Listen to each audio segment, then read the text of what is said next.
Hello students, welcome to the official YouTube channel of SSCM College Mandalgarh. लागत एवं उत्पादन में अल्पकालीन संबंध का भी हम अध्ययन कर रहे हैं।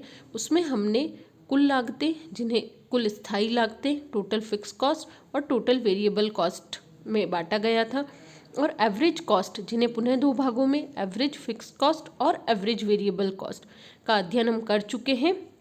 उसी में आगे है आज हमारा टॉपिक सीमांत लागत। सीमांत लागत से क्या आशय होता है? किसी भी वस्तु की एक अतिरिक्त इकाई का उत्पादन करने से कुल लागतों में जो वृद्धि होती है उसे सीमांत लागत कहा जाता है। फॉर एग्जाम्पल, यदि उत्पादक 10 वस्तुओं का निर्माण करता है और उसकी लागत आती है 110 रुपये, और जैसे ही उत्पादक 11वीं वस्तु का उत्पादन करता है, माना कि उसकी लागत बढ़कर हो जाती है 120 रुपये, तो यहाँ मार्जिनल कॉस्ट क्या होगी? 120 माइनस 110 इज इक्वल टू 10। यानी एक अतिरिक्त इकाई का उत्पादन करने से कुल लागतों में जो वृद्धि होती है, टोटल कॉस्ट, ये क्या है? आपकी टोटल कॉस्ट, ये है आपकी क्वांटिटी ऑफ प्रोडक्शन।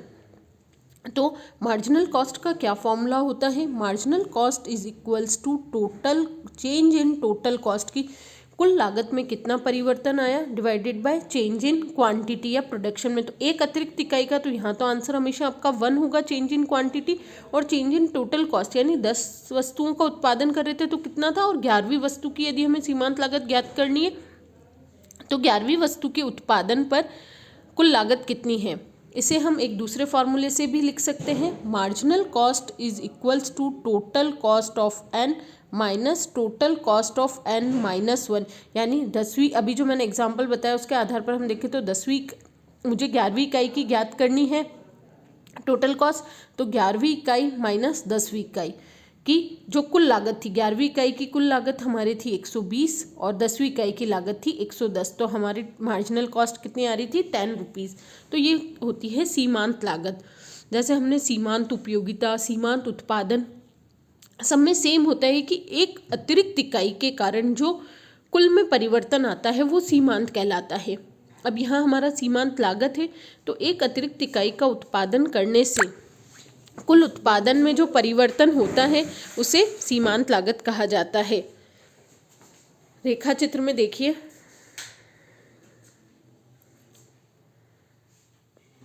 उपरोक्त रेखा चित्र में OX एक्स पर उत्पादन की मात्रा और OY एक्स पर लागत को दर्शाया गया है, और आपके दो वक्र हैं इसमें, MC कर्व यानी मार्जिनल कॉस्ट और AC कर्व यानी एवरेज कॉस्ट कर्व। अब इस रेखा चित्र में सीमांत लागत वक्र के व्यवहार को दर्शाया गया है। MC TC या TVC में परिवर्तन को स्पष्ट करता है। MC में भी उत्पादन की प्रारंभिक वृद्धि के साथ गिरावट होती है कि जैसे जैसे उत्पादन में प्रारंभ में MC में क्या है, गिरावट हो रही है। एक बिंदु पर MC न्यूनतम होती है और इसके बाद उत्पादन में वृद्धि के साथ MC तीव्र गति से बढ़ती जाती है। यानी प्रारंभ में जैसे जैसे उत्पादन में वृद्धि होती है MC गिरती है, एक बिंदु पर MC न्यूनतम होगी और पुनः MC में क्या होने लग जाती है, वृद्धि होने लग जाती है। MC वक्र के बारे में दो बातें मुख्य है। फर्स्ट, MC वक्र AVC एवं ATC की अपेक्षा उत्पादन की कम मात्रा पर भी अपने निम्नतम बिंदु पर पहुंच जाता है। यानी MC वक्र AVC और AC वक्र की, ATC एवरेज टोटल कॉस्ट बोले या हम एवरेज कॉस्ट वक्र बोले, दोनों सेम है। तो MC वक्र AVC एवं ATC की अपेक्षा उत्पादन की कम मात्रा पर भी अपने निम्नतम बिंदु पर पहुंच जाती है, और MC वक्र AVC और ATC वक्रों को उनके न्यूनतम बिंदुओं पर काटती है। यानी जब हम MC और AC AVC सभी कर्व को एक साथ एक ग्राफ पर बनाएंगे तो MC कर्व, AC कर्व और AVC कर्व को उनके न्यूनतम बिंदुओं पर काटता हुआ गुजरेगा। ये आपको नीचे पुनः बताया गया है कि सीमांत लागत और औसत लागत में क्या संबंध होता है, इसमें हम और अध्ययन करेंगे।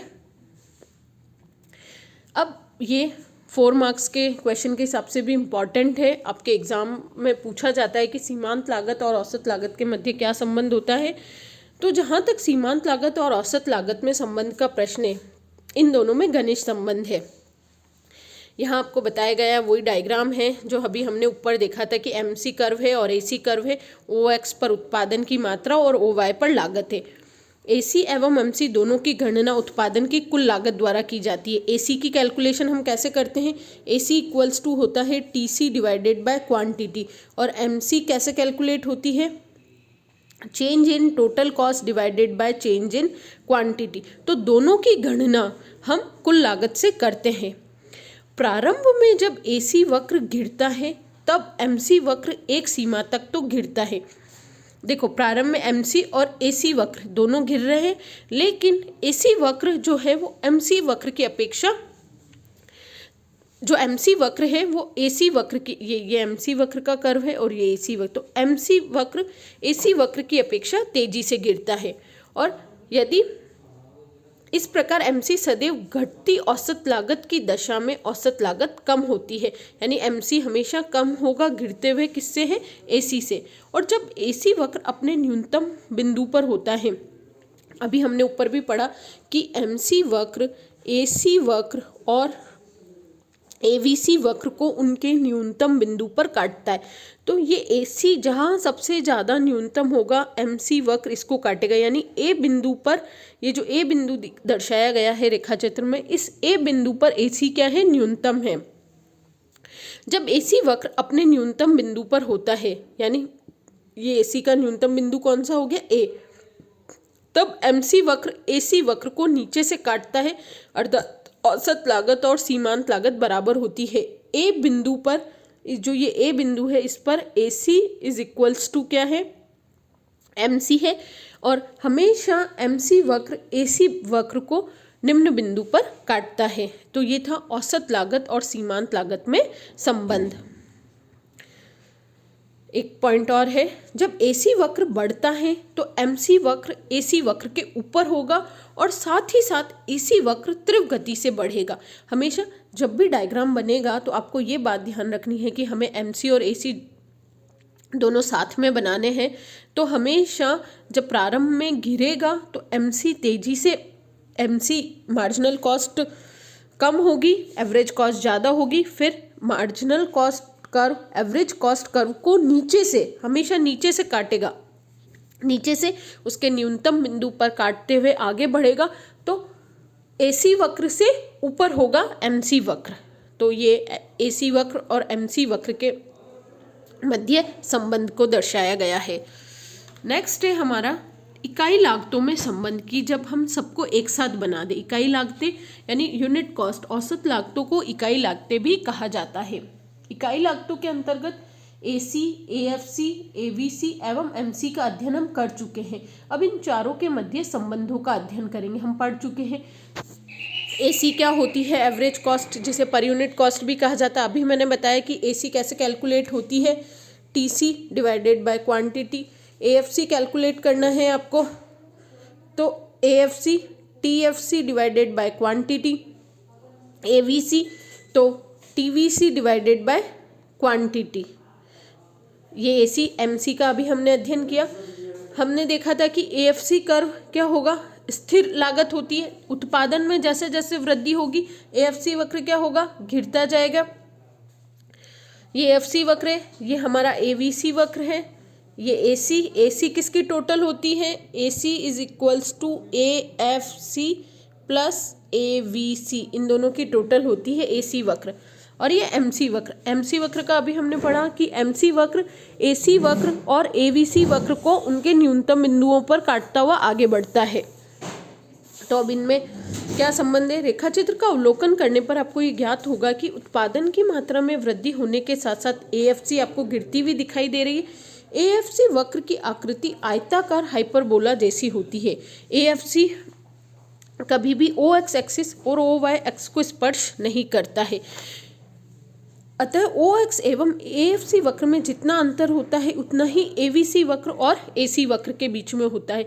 यानी AC वक्र और AFC वक्र के बीच का जो डिफरेंस होता है वो किसके बराबर होता है? AVC के। जब हमने लास्ट वीडियो में इनका अध्ययन किया था कि AC क्या होता है, AFC क्या होता है, AVC क्या होता है, तब मैं डिटेल में आपको बताया था। जिस भी स्टूडेंट्स ने अभी तक पहले वो वीडियो नहीं देखे हैं जिसमें हमने औसत इकाई लागतों का अध्ययन किया था, तो इसको समझने से पहले आप उस वीडियो का अध्ययन करिए।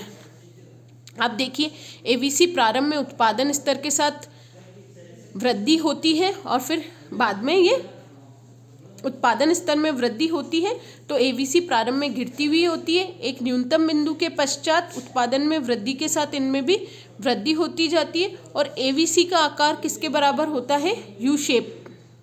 एवीसी का शेप कैसा होता है? यू। लेकिन दोनों रेखाओं में अंतर किसके बराबर होगा? एएफसी, यानी एसी और एएफसी दोनों के बीच में अंतर होगा एवीसी के बराबर। और एवीसी वक्र जो होता है वो यू आकृति का होता है। एवीसी वक्र एवं एसी वक्र एक दूसरे के निकट आने की प्रवृत्ति होती है। ये दोनों कभी एक दूसरे को स्पर्श नहीं कर सकते। इसके अतिरिक्त इन दोनों के बीच उतना ही अंतर होता है जितना एएफसी वक्र एवं ओएक्स एक्सिस के बीच में होता है।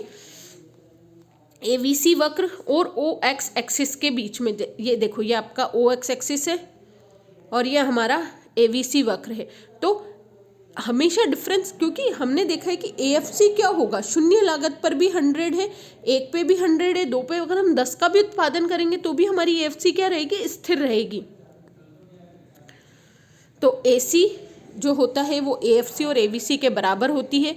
एमसी वक्र एवीसी वक्र एवं एसी वक्र की अपेक्षा उत्पादन की कम मात्रा पर ही अपने न्यूनतम बिंदु पर पहुंच जाता है। एमसी वक्र एवीसी वक्र एवं एसी वक्र को नीचे से उनके न्यूनतम बिंदुओं को काटता हुआ गुजरता है।